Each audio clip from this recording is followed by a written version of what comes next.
My name is John, a 40-year-old office worker. At the prime of my working years, I am extremely busy every day, but I quite like my job. I was thrilled to join a company I strongly desire to work for, and I hold a respectable position there. Currently, I am a manager, and although it's hectic, I find great joy in developing our team. Managing can be quite a challenge, but I believe it contributes to the company, so I dedicate myself to my duties every day. However, due to this lifestyle, my eating habits have become rather poor. For breakfast, I just drink instant coffee at home, skipping food altogether. Sometimes I drink vegetable juice I have stored, deceiving myself into thinking it's healthy. For lunch, I avoid a crowded company cafeteria and nearby diners, as they can be quite expensive. In a way, I am frugal, but some might call me stingy. Thus, I often cut back on lunch, sometimes only having 2 sandwiches. Evenings, since I'm alone, I usually buy some simple pre-made dishes.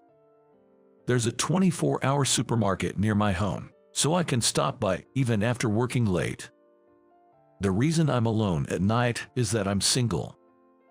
Though single, I'm actually divorced, not someone who has never been married. In the past, my wife grew tired of me and we divorced. At some point, due to my busy work life, I started feeling extremely fatigued, to the point of struggling to get up. Occasionally, I cough or feel chest pain. I suffered from asthma as a child, so I wondered if it had returned. However, there was no wheezing characteristic of asthma, nor did I feel like my airways were constricted. I thought it might be an overreaction. I really dislike hospitals and try to avoid them as much as possible. Hospitals are full of elderly people and waiting rooms are too crowded, making me feel worse just by being there. Plus, during flu season, I don't want to catch anything from others. I know I should go to an allergy or respiratory clinic, but finding a good doctor seems like such a hassle. Therefore, I was always clearing my throat, which made others worry about me. Some might even wish I wouldn't spread my illness to them. One day, there was a health check at my company, which I reluctantly attended. I've gained a bit of weight recently, so I dreaded being told to improve my diet for being overweight. Despite being frugal, I often drank alcohol with discounted burger and fries at night, so it was natural to have a belly. At my age, it's not unusual to have a bit of a beer belly. Still, I thought I was doing better than my colleague, James, in that regard. Later, I received my medical checkup results. Seeing the words "needs further examination" on the paper made me nervous. Oh no, I thought, something must be wrong with me. I'm aware that I don't lead a healthy lifestyle and that my habits are far from ideal. I thought the persistent cough and chest pain might be a recurrence of my asthma. So, I reluctantly visited a nearby respiratory clinic. It was at West Respiratory Clinic, a relatively new facility. As I waited in the reception area, I was called in for my consultation. After some questioning and a basic examination, Dr. West said something concerning. "This is a bit. Is something wrong? There's a white shadow on your chest X-ray. John, you don't smoke, right?" "No, I never thought about smoking since I had asthma when I was young and a weak respiratory system." "I see. Well, it's unlikely to be COPD, and blood tests ruled out an infection, so you should have a more detailed examination." "I see. I'm afraid it might be a serious illness." "What?" "I can't say for sure at this moment, but it's better to suspect cancer just in case." "That's unbelievable," I muttered. Dr. West said this and wrote me a referral to a general hospital. I think Dr. West was almost certain of the diagnosis. And deep down, I had a sneaking suspicion too. But I couldn't understand why I, who never smoked, would get lung cancer. I knew not every lung cancer patient is a smoker, but I never thought I'd get it. Despite my unhealthy lifestyle, I irrationally believed I would always be healthy. I took the referral and went to the general hospital on the scheduled day. I've been here before for asthma as a child, but I hate it for its crowdedness. Hearing that billing alone can take 30 minutes, I was irritated after registering. Despite having a referral, I ended up waiting an hour and a half. This being a major city, it's understandable due to the population. The hospital's proximity to new housing areas probably contributes to the high patient turnout. Upon entering the first consultation room, I was greeted by Dr. Davis, who appeared quite young. He looked to be younger than me, probably around 35 years old. I couldn't help but worry about his youthfulness. Somehow, I had always felt more comfortable with doctors in their 40s or 50s, seasoned veterans. "Hello, I'm Tom from the respiratory department. You're John, right? Have your symptoms improved?" "No, I feel like they're getting worse." "Do you feel short of breath?" "Yes, a bit. I thought it might be asthma again." "You have a history of asthma from childhood, right? Let me listen to your chest and back." Dr. Davis listened to my chest with a stethoscope. Asthma is usually easy to detect by listening to the back. No wheezing and no retraction of the ribs. Let's do a detailed examination. Order for chest CT, MRI, and this too, please. Dr. Davis gave instructions to the nurse. I was familiar with CT scans, but I was nervous about what else they would do. I hate painful procedures, and the thought of another blood test was disappointing. Dr. Davis looked young but was gentle and calm in his approach, not the type I disliked. I always thought doctors were intimidating and arrogant, but Dr. Davis felt more like a monk. He was bald, which made me wonder if he was helping out at a family temple on his days off. I recently read a book on mental care by an author who was both a psychiatrist and a monk. Juggling two roles must be busy, but medicine and religion might intersect in some ways. After all, religious rituals like funerals often follow hospital deaths. Lost in such irrelevant thoughts, I went into the MRI machine, the loud noise almost driving me crazy. CT scans felt like being sliced, which was unpleasant. Lying there, I thought about dinner and work. Then I waited in the reception area again, but this time it was only for about 30 minutes, which felt relatively better. Being in such a busy hospital can numb your sense of time, making 30 minutes seem reasonable. When I entered the consultation room again, Dr. Davis's usually calm face seemed tense. I sat down, fearing the worst. "As Dr. West pointed out, there's a shadow in your lungs," he began. "Based on the CT, MRI, and blood tests, it's clear it's neither asthma nor COPD. This is chronic obstructive pulmonary disease, common among smokers, but you don't smoke, John." "Then, what illness do I have?" Tentatively, I asked Dr. Davis a question, and he swiveled his chair away from the monitor to face me directly. Seeing his intense gaze, I swallowed hard. "Please remain calm, but you have lung cancer," he said. "What? It's quite advanced. We need to start treatment immediately. However, this is crucial. Your lung cancer is already in its final stage, so it's important to decide how far you want to go with the treatment." "So, you mean I need to start treatment right away, or else I'm going to die?" "Well, yes, that's correct," Dr. Davis responded. "I can't believe this is happening. I never imagined I would get lung cancer. I don't even smoke. Smoking isn't the only cause. I understand it's hard, but you must not turn away from reality. Let's discuss your treatment options together." "Yes, but what should I do? I've never been told I have cancer before. It's shocking for anyone, but your cancer has already progressed significantly, so before we proceed with treatment, you need to make some personal decisions." "My own decisions? What have I been doing all my life? I haven't accomplished anything yet. I still want to climb higher in my career. This is just too much. I haven't left anything behind. What does a slight promotion mean? Does it make me anything more than a miserable person? I hate this, all of this." I told Dr. Davis this, raising my voice, probably shouting. I must have been shouting. But Dr. Davis, in a composed manner, said to me, "That's not the case. You surely have things left to accomplish. We, as doctors, will commit fully to your treatment. So, let's tackle this together." Yes, even with treatment, you might have only 6 months left, but it's still better than doing nothing. I'm sorry to be so blunt, but this is the reality. Just 6 months. I was given my prognosis. Am I going to heaven? Or perhaps to hell? I don't know, but it seems there's no hope for survival. By the way, how about your family? You're still young. It must be a shock to them. My parents are no longer with us. They died in a bus accident when I graduated from college. The bus accident. Do you know of it? Yes, I'm aware of it.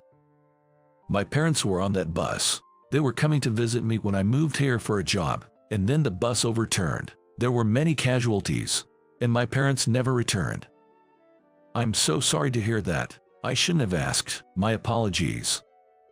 No, it's okay. I brought it up. Then, do you have any siblings or a spouse to rely on? I'm an only child, cherished and raised by my parents, and I'm divorced, with no wife or children, truly alone. I told Dr. Davis, who looked very sad. He probably felt pity for me, facing the afterlife alone. I thought doctors, having witnessed many people's end, would be used to it. But Dr. Davis genuinely worried about me, suggesting treatments and hospice care. During all this, I felt dazed. Despite Dr. Davis's earnest explanation, nothing registered in my mind. I understood he was speaking, but couldn't comprehend what he was saying. Me, with lung cancer, and in its final stages. On the way home, I let out a dry laugh.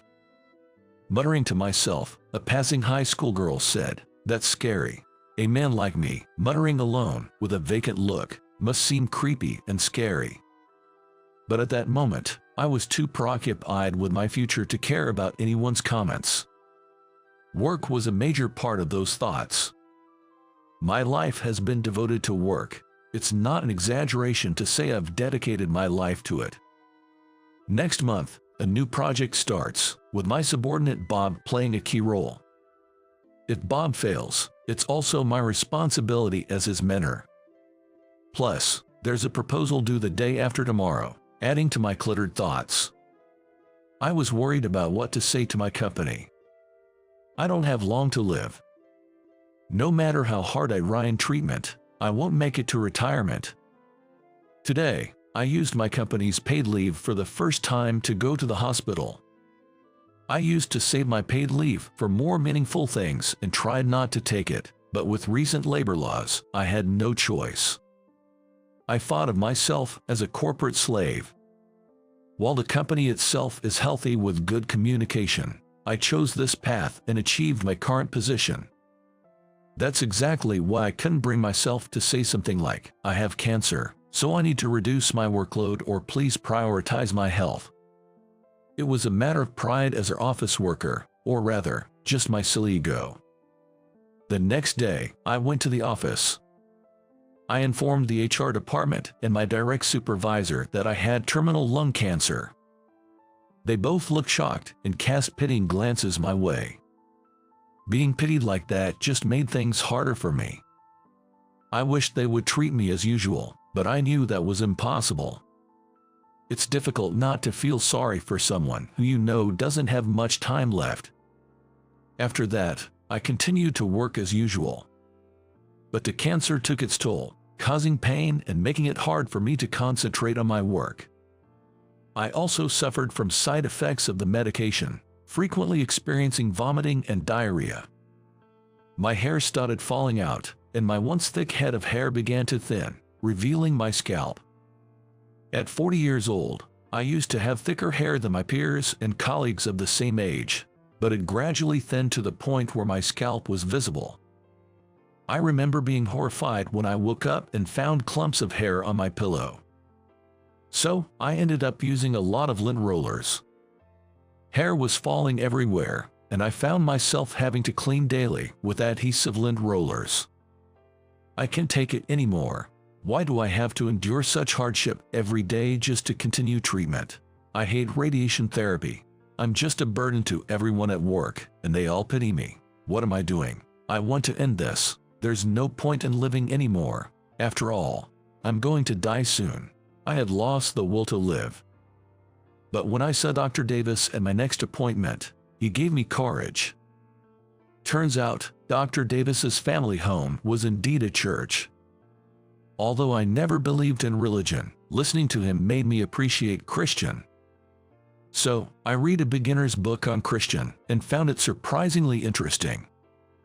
It was written by someone named Kenneth Davis, who turned out to be Dr. Davis's father. While I'm not a devout Christian, it gave me something to hold on to. It seems that when humans face their end, they seek salvation. For me, it was this introductory book on Christian, but for others, it might be God or Jesus. And maybe, when it's our time, we want to reconnect with those we've drifted apart from. Learning that the phrase treasure every encounter, for it will never recur, comes from Christian made me think, well, now that you mention it, it's the meetings that make the farewells. I have an ex-wife, and I started to wonder how she was doing. Our meeting was fate. At a mixer, I was sitting alone when Emily, my ex-wife, started talking to me. Back then, there were no cell phones, so our phone bills were astronomical, but we used to call each other every day to catch up. Nowadays, with apps like WhatsApp, you don't have to worry about call charges, and there are even budget plans for calls. We fell deeply in love and got married, but I got absorbed in my work and neglected our home, letting Emily to lose patience with me. Emily was a translator working from home. She was excellent in French but struggled with building relationships, having faced mild harassment at her previous workplace. At that time, I didn't listen to her properly. I was too busy asserting that I was the one earning more and facing hardships. Then, Emily quit her job to work from home as a freelancer, but I thought it was easy for her since she was at home.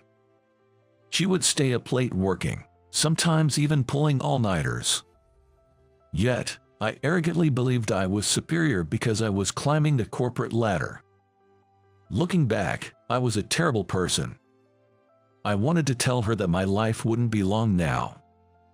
I wanted to apologize for not cherishing her when we were married. So, I decided to call Emily. If she had changed her number, I wouldn't be able to reach her. After 6 years since our divorce, I wasn't sure, but the call went through. Hello, it's me, John. Yeah, I know. I can see your name. How are you doing? There's something I want to say. What is it? I've got cancer. My time left is short. I was given 6 months to live at the general hospital, and it's been 2 months since then. So I guess I have about 4 months left. No.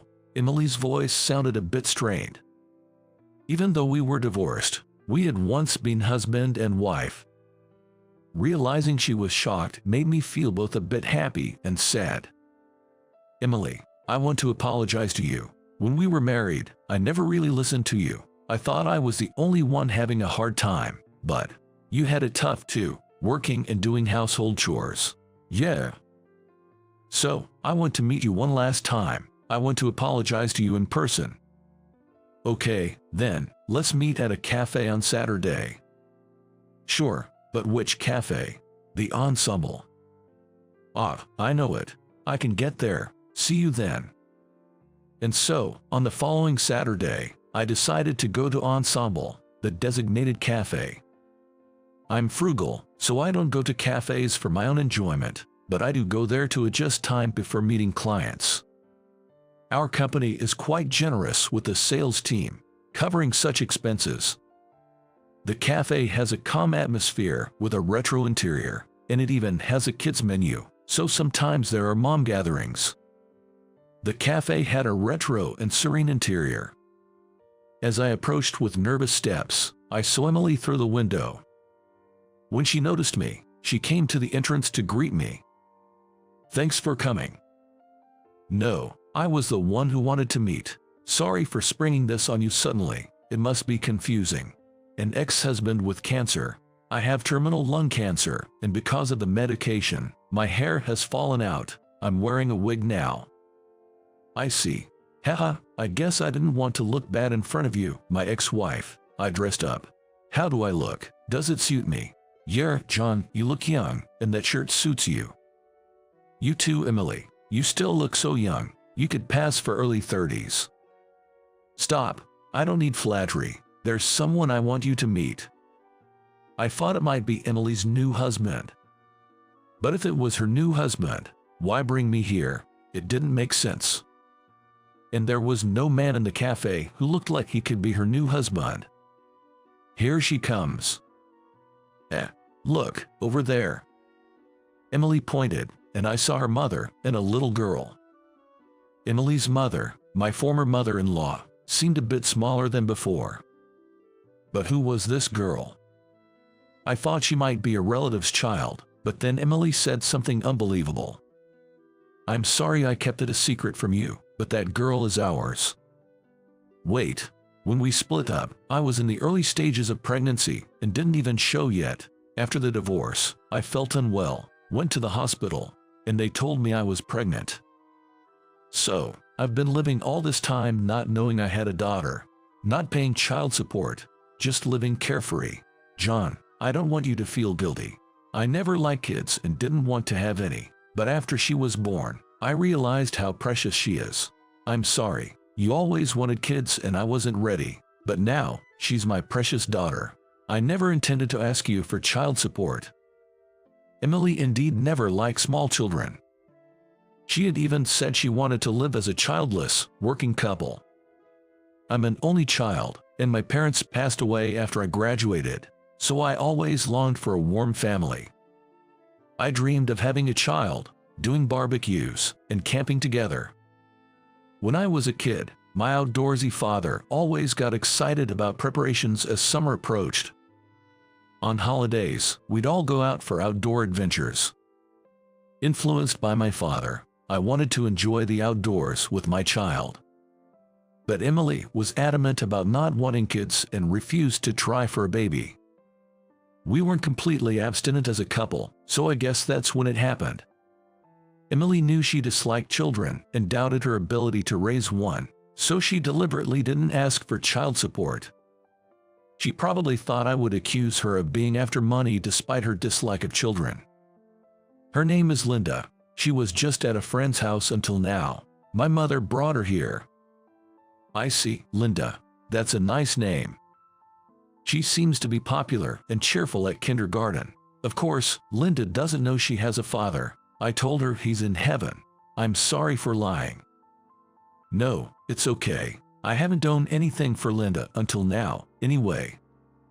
My daughter, Linda, is a girl with a bright smile. She ran to Emily, calling her Mom. Then she glanced at me. Mom, who is this man?